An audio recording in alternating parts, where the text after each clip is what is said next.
Wait, a bonus item? I wonder if it's a Baby Ruth. Here's your look at the brand new McFarlane Toys Movie Maniacs, The Goonies, Sloth.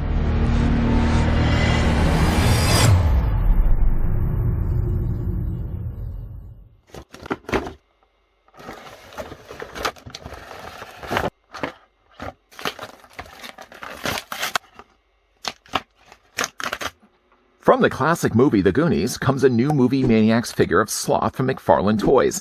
This highly detailed limited edition figure displays the memorable character and attire from the movie. Brothers uncover a treasure map and with their friends descend to a subterranean sea and abandoned galleon in this fun-filled, fast-paced adventure.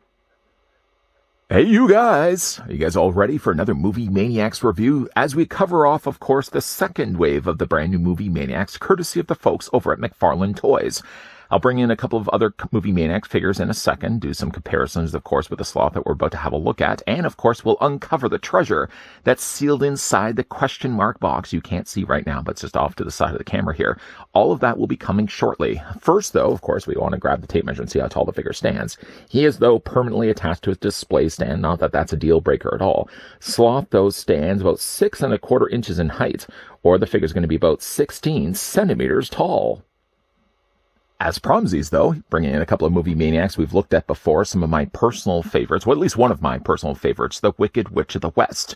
We can also bring in Harry Potter, who, unfortunately, has suffered a few little breakage points to the figure. Of course, many of you may remember that that figure came included with a Harry Potter display stand. The thing, though, about the display stand, as I already mentioned in his review, is it does make the figure then taller, and it sort of then throws him a little out of whack with the other Movie Maniac figures from this wave, or even the rest of the first wave. Unfortunately, though, prior to recording that review, I did actually break the pegs of just trying to remove them from the display stand, answering a question I had as to whether the figures were removable from the display stands. Judging by the fact that you can see then broken pegs inside the heels of Harry, you can already know right away that that's not supposed to be removed from the display stand. But then one further, poor Harry took a tumble, and you can also see as well that he broke his wand right off. I will be able to glue them, thinking the wand back in place. I might even do the same as well.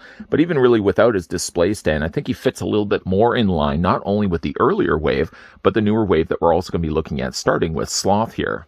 Tarzan swinging our way into the accessory end of this review. Sloth comes included, like cases before him, with a backdrop. The backdrop looks to be the map leading to One-Eyed Willie's treasure. Down below it does say never say die. So there are a few little things that they have tweaked a little bit to the map. The map itself, let me just go ahead and take the display stand options off. It is actually just a curled bit of cardboard. Though do come included with it, of course, he gets himself these clear acrylic sort of standees. The standees serve to help stabilize the bottom of it, and I guess finish the top of it also as well. You don't necessarily really need the top one to really finish the look, as you really could be able just to display it without it. Just to take that off, for example, you can see what I mean. You really don't necessarily need this top one, but it does, though, finish the top and then the bottom, so it bookends nicely the cardboard backdrop in the middle of things. The figure also comes included with a trading card. Now, the trading card, as you can see, does have, first of all, the picture of Sloth here on the front, wearing, of course, his Superman shirt, at least. And then on the back, listed out of 11,000, let me get that right, 11,750, get yourself a certificate of authenticity that has been printed with the signature of Todd McFarlane himself. And in this case, it's actually 652 out of 11,000. This is a good way to display along with the figure. You can either display it this way, or you can obviously display it this way. To help aid in either case, you get yourself a silver placard standee that does have Goonies printed along the front, and down below it also has Warner Brothers celebrating 100 years of every story. Slotted in the top is the provided places to, of course, store the card. So again, like if you want to have it displayed this way, or, if you wanted to, you can also display it this way. It works the exact same way. Personally, though, I always like to display my Movie Maniacs with a certificate of authenticity flipped around facing forward.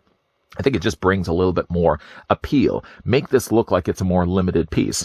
Even though really 11,750 maybe isn't a small number, but at least it gives you the idea that this is a limited run figure. Then on to the, of course, mentioned already, question mark box. I've not taken any liberties at all of opening this just yet. I wanted to wait at least until we actually started this review. I have no idea exactly what's going to be inside. It could be a treasure map. It could be partially melted Baby Ruth. I have no idea. But anyways, let's go ahead and open up the box. See exactly what we got inside. Okay, so that's everything. So we can go ahead and put the box to the side. As probably what I was guessing it was going to be, you get yourself a mini map of the Goonies, providing, of course, I can actually open it up all the way here. The only problem with ever having these posters folded up the way that they are, you can already see one big problem with them. Even if you put them in a frame or you put them on the wall, either way, you're going to have all the folded places that the map had to be folded in order to fit inside this tiny little question mark box. I really wish that they could have actually rolled this rather than actually folding it. I think folding it, or rolling it at least, probably would have ensured that the poster would have looked a little bit better than what we got right here. But still, I do appreciate the fact we did get ourselves a Goonies poster. This also draws one thing also I wanted to bring to this review as well. An idea to throw out to McFarlane's team, should it be the case that they're actually watching this review. I would love to see them go back to the 3D movie posters. Who else would like to see that? A show of hands. Wow, there are a lot of hands that just went up. Like those old original 3D posters, I really could go back and re-review a couple of those, but I already have reviewed them on the channel. We had the Aliens. We had, what else did we have? I think we had Rocky. That's right. I'm now drawing a blank. We had, of course, I'm trying to think of what all the other ones we had, but we had a whole bunch of them. I'm sure they're all going to come to me. We had RoboCop, we had Nightmare on Elm Street, we had Friday the 13th. Apparently, looking at the map, I was drawing a blank. Now that I've folded up now the poster, I can remember all the rest of them. The Rocky Horror Picture Show was also one of my favorites also as well. But I would love to see them go back and look at those 3D posters again. Goonies is a good example of one that they could do. I'm sure if they have already released the Sloth, it's likely because they already have the license for Goonies. I can't believe I was drawing a blank for that. So let's go ahead and move all of these things, though, out of the way. Of course, our main focus in this review is looking at Sloth himself and picking up Sloth. He gets himself, first of all, a rather interesting-looking display stand. It looks to be the top deck of One-Eyed Willie's pirate ship. Though etched into the actual plastic, you can see it actually has the word Goonies. I think it's a really nice touch. Now, I have learned my lesson from before. You can't take the figures and remove them from the display stand. That's going to only ultimately break the pegs that are attaching then the feet onto the stand already mentioned. I do like the coloring of this. There's a little bit of also silver that they've added to the back of it. It's a really well-sculpted base, I will say. Moving up from that, of course, we have ourselves Sloth. Now, he proportionally seems a little squatter, but I'm sure they did that likely to probably fit the same scale as the earlier looked at Wave 1 movie Maniac figures. Getting, though, a closer look at the head sculpt, I think to the credit, though, as hard as he is to look at, I think they've captured well the likeness of Sloth. The paint really is handled well here as well. For a second, I had to look at this. Is this Shannon Doran? I can't even really make that joke. He does have, though, the lopsided eye, one of the trademark features of Sloth. One eye's drooping down here, and the other eye, of course, is a little higher in size or higher in frame. He does have, of course, the pointed ears also as well, and you can see that he does have some summer teeth. Some are missing, and some are there, some are not. And he does have, of course, the pirate hat on top of his head, none of which, by the way, are removable. He does have really nice colors, though, making up the bandana that he has also as well. And to really the credit of the figure, he's a really well-painted figure. I feel, if anything, I may be setting the bar real high than for all the other movie Maniac figures we will be looking at in the upcoming reviews. The one I was really honestly the most interested to get was Sloth, being a big fan of Goonies myself.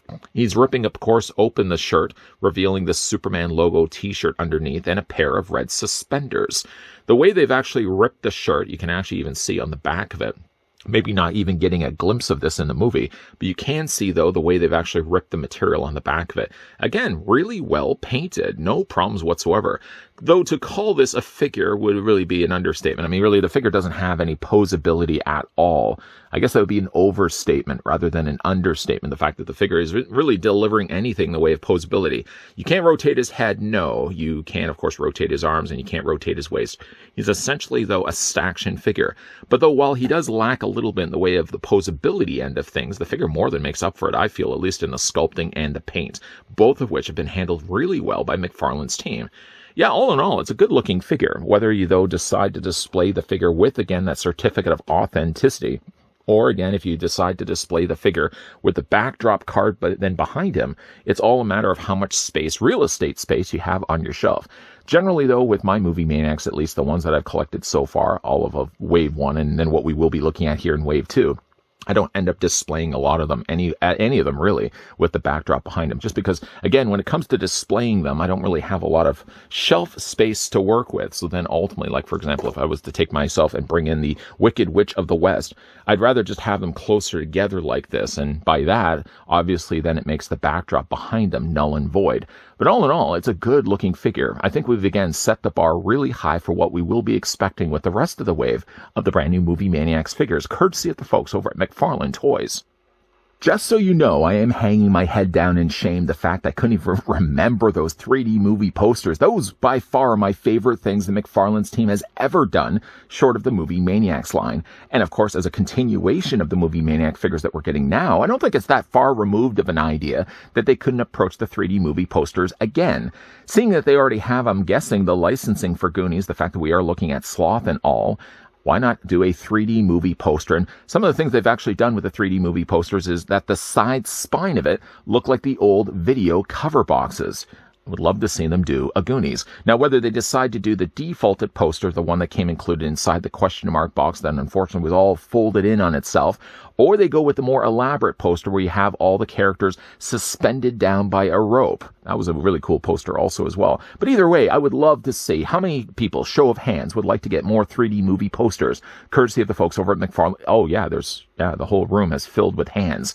Going back, though, to Sloth, though, I think he's well presented here and may have done a disservice, I feel, to the rest of the Movie Maniac figures that are going to follow to this review, because I think I've set the bar pretty high with what we got with Sloth. The figure is well painted. He's a little on the squatter side. He maybe isn't proportioned as much as he is in the movie, but he's well sculpted, he's well painted, and he comes with a pretty cool display base. Whether, though, you decide to display the figure with the curled cardboard backdrop, that's entirely up to you.